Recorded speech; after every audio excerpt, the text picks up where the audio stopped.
Welcome back. You're watching African Perspective, where we're unpacking the AU's Vision 2020 for halving the number of conflicts on the continent. Turning to Zimbabwe, President Emmerson Mnangagwa's efforts to kickstart the political dialogue in Zimbabwe hit a snag in convincing the MDC to join the talks. The situation in Zimbabwe has a direct impact on neighbouring South Africa, and many have called on the latter to help. Former South African President Thabo Mbeki, who led mediation talks between the parties, says it's important that they continue to work together to find a lasting solution.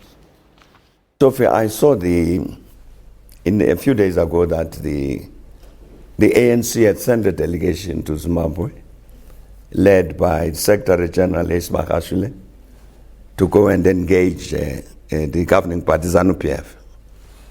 I thought that was a good thing. Unfortunately, I haven't had time to get a report from that delegation or from even President Ramaphosa as to what was the engagement, what happened, what was the outcome, what should be done.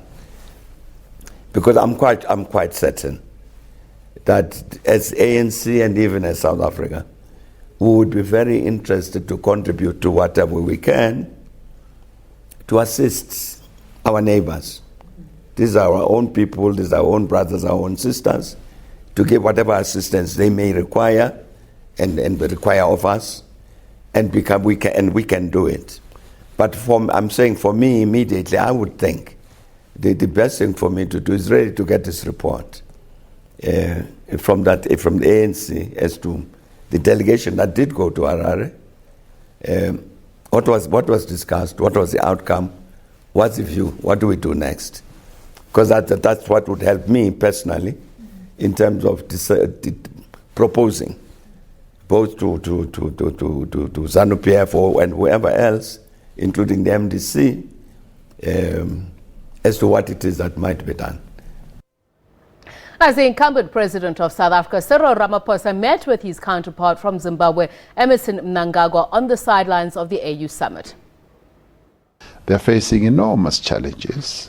The economy is not performing as well as it should, but they've got plans. They've got clear strategies, and he's trying to get everyone to work together. He's trying to get a consensus amongst the key role players in Zimbabwe, political parties, the churches, the unions.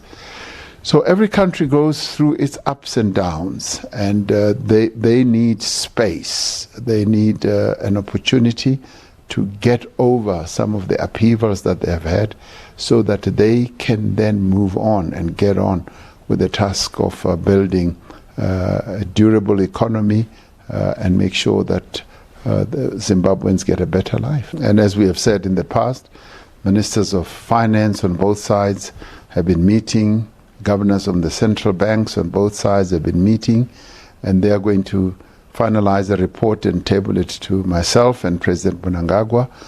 So there are discussions that are going on, and I know everybody is impatient. They want the report yesterday, but these things take time.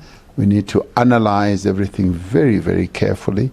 So we should allow that process to go on until it reaches fruition. Makhosini Nkosi is a political consultant, and he's with me now. The opposition in Zimbabwe say President Emmerson Mnangagwa must allow a neutral mediator to take over the convening of the talks between them. The U.S. government is demanding that soldiers accused of rape and torture in the crackdown that followed the protests over fuel be tried for these crimes. Makhosini Nkosi, is it possible to find a neutral person to guide the talks in Zimbabwe?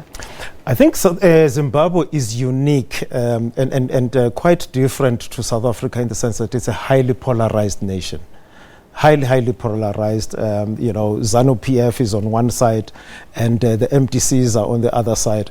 And even you see that even in the media, there's a state-controlled media and there's independent media, and sometimes they can have two headlines that are just opposing each other. So it's a highly polarized society. Is Zimbabwe a proxy war between the global north and south? I think there is an interest in America, for instance, Donald Trump, and I think what many people see happening in Zimbabwe, they have a fear that it might happen in South Africa, or it could even spill over to countries like Namibia. So I think there is a great deal of interest, and also the sanctions that still remain are also causing a problem because, one, they are an economic, they are an inhibitor to economic growth and reconstruction of that country. But, the opposition politicians would want those sanctions to stay because they are leverage. They push the government to a negotiating table. But as to whether you can have a mediator that would be acceptable and be seen to be neutral and objective by both parties in a situation like Zimbabwe, it's very difficult. But surely, as the country itself, to be able to solve its own problems, it needs credible institution is to effect any peace and security or justice at all. Looking at recent events, do they have strong enough institutions to do that in Zimbabwe? I think the institutions have lost a lot of credibility. The army, the electoral commission, the police, so many institutions of state in Zimbabwe have lost credibility, at least with the opposition. So it becomes very difficult. I think what Zimbabwe, would benefit from is something like the kind of, CODESA talks that we had in South Africa. And those were, it were South Africans being responsible for their own destiny instead of looking for external people to come and help. I think there would be a benefit to Emmerson Mnangagwa and Nelson Chamisa having a conversation amongst themselves and appreciating that only the two of them and others that work with them can produce a lasting solutions for Zimbabwe. To think that there's going to be an external force that's going to help Zimbabweans, I think it is to be too optimistic. What about civil society? What is its role? Is a court in the middle?